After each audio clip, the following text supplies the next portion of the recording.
जय माँ विंध्यवासिनी। लग्न में शनि।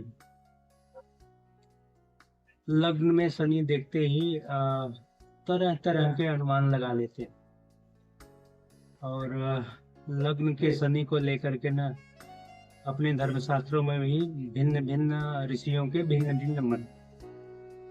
शनि क्रूर ग्रह माना जाता है और नवग्रहों में सबसे ज्यादा अगर निंदा हुई है तो वो शनि महाराज की हुई है। शनि की नकारात्मकता का प्रचार कुछ ज्यादा ही हुआ है। लग्न में शनि अच्छा नहीं माना जाता।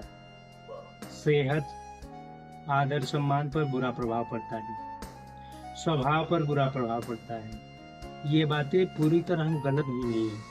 इसका मतलब ये है कि कुछ गुंजाइश तो रह जाती है।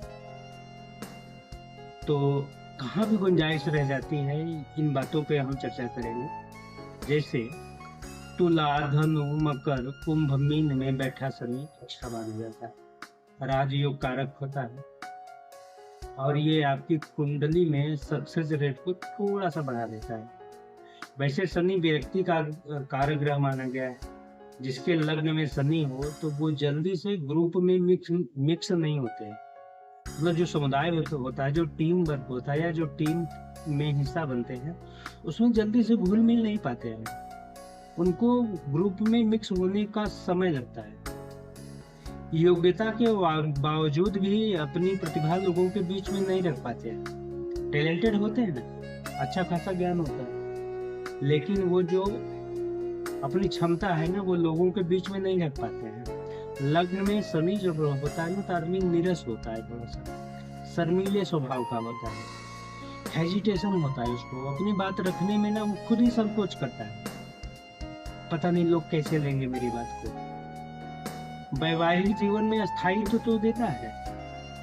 शनि अगर लग्न में है तो वैवाहिक जीवन में अस्थायित्व दे देगा, लेकिन जो अफेक्शन होता है ना, अफेक्शन से थोड़ा दूर रहता है। निर्णय को फॉलो करता है। अगर किसी ने कुछ बोल दिया ना तो उस चीज को फॉलो करेगा। खुद डिसीजन लेने में उसको दिक्कत होती है। कहने का मतलब ये है कि अगर बॉस ने बोल दिया कि काम करना है तो वो काम में लगा रहेगा, लेकिन कभी अगर डिसीजन लेने की बारी आए तो वो डिसीजन लेने में उसको दिक्कत आती है, वो डिसीजन नहीं कर पाता। तुला और मिथुन में अगर शनि हो लग्न में तो ये वायु जनित रोग देता है, गैस्ट्रिक समस्या उत्पन्न कर देता है।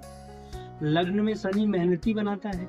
लग्नेश पर अगर शनि की दृष्टि हो और सूर्य पीड़ित हो तो स्वास्थ्य से संबंधित दिक्कतें आती हैं। और सबसे बड़ी चीज क्या है शनि में कि शनि ना जब लग्न में बैठता है शनि तो जातक अपने को खुद को ना हे दृष्टि से देखता है। वो ये सोचता है कि मैं इस चीज के काबिल नहीं।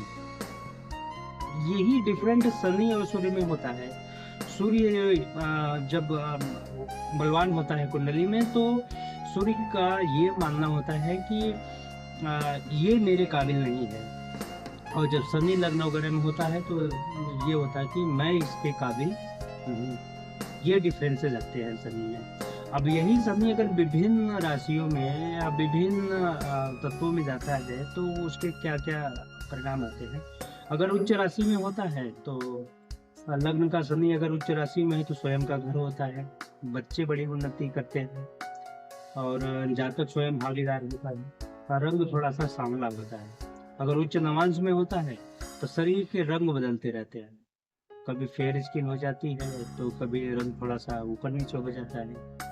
तो ये चीजें थोड़ा सा शरीर में परिवर्तन आता रहता है। अगर शुभ वर्गों में हो, शुभ वर्ग क्या है, अगर वो शुक्र के, बुध के, गुरु की राशियों में है तो अस्थियां जो होती है ना, जहाँ पे ज्वाइंट होते हैं, बॉडी के ज्वाइंट्स होते हैं ना, वो थोड़े से छीण होते हैं, भी कमजोर होते हैं। अगर नीच राशि में है तो संघर्ष ज्यादा होता है, चक्कर आता है, खांसी आती है, इस टाइप की उसको प्रॉब्लम्स रहती है। अगर नीच राशि के नवांश में है तो कफ और वात संबंधी रोग होते हैं, गैस्ट्रिक इशू हो जाता है। पाप वर्ग में हो, अब पाप वर्ग क्या है कि अगर वो सूर्य की राशि में है, मंगल की राशि में है तो पित्त रोग होते हैं और चेहरे पर कील मुहासे निकल आते हैं। अगर मित्र राशि में हो तो गौर वर्ण का होता है, स्किन फेयर होती है। मित्र नवांश में हो तो हड्डियों में रोग होते हैं। मर्गोत्तम हो तो पुष्ट और स्थूल शरीर होता है। अब शत्रु राशि में हो तो नाखून मोटे होते हैं, और मोटे नाखून समुद्र शास्त्र के अनुसार में या पामिस्ट्री के अकॉर्डिंग अच्छा नहीं माना जाता। जिस व्यक्ति के नाखून जितने पतले होते हैं, कागज के जैसे होते हैं, वो जीवन में उतनी ही उन्नति कर पाए, ऐसा मानना सामुद्रिक शास्त्र का है। और शत्रु राशि के नवांश में है तो दांत बड़े होते हैं, सामने के जो दांत होते हैं बड़े होते हैं, और कभी कभी तो मुंह बंद करने में भी दिक्कत हो जाती है, दांत इतने लंबे हो जाते हैं। अब आती है कि स्वराशि में अगर शनि लगने में हो तो क्या होता है। तो स्वराशि में अगर मकर का शनि है अपने राशि में ही, तो अपनी सोच पर व्यक्ति दृढ़ रहता है और आर्थिक उन्नति भी करता है। अगर वही शनि कुंभ का है तो ज्ञानी होते हैं लोग, आर्थिक उतार चढ़ाव आता है, खुद पर विश्वास थोड़ा सा कम होता है। जो शरीर का घुटना है, पैर के घुटने थोड़े से लंबे होते हैं, घुटने की कटोरी जो है ना उसके नीचे थोड़ा सा मान जो होता है वो थोड़ा सा कम होता है, और दाहिने पैर की थोड़ी सी हड्डी न बढ़ी हुई होती है। तो इस तरीके से शनि महाराज का जो प्रभाव है वो जीवन में बढ़ता है। और शनि से संबंधित और जानकारी और चीज़ों को देखने के लिए शनि दूसरे भाव में क्या करता है, शनि तीसरे में क्या असर करेगा, इन चीज़ों के लिए आप हमारे वीडियो को लाइक, शेयर और सब्सक्राइब कर सकते हैं।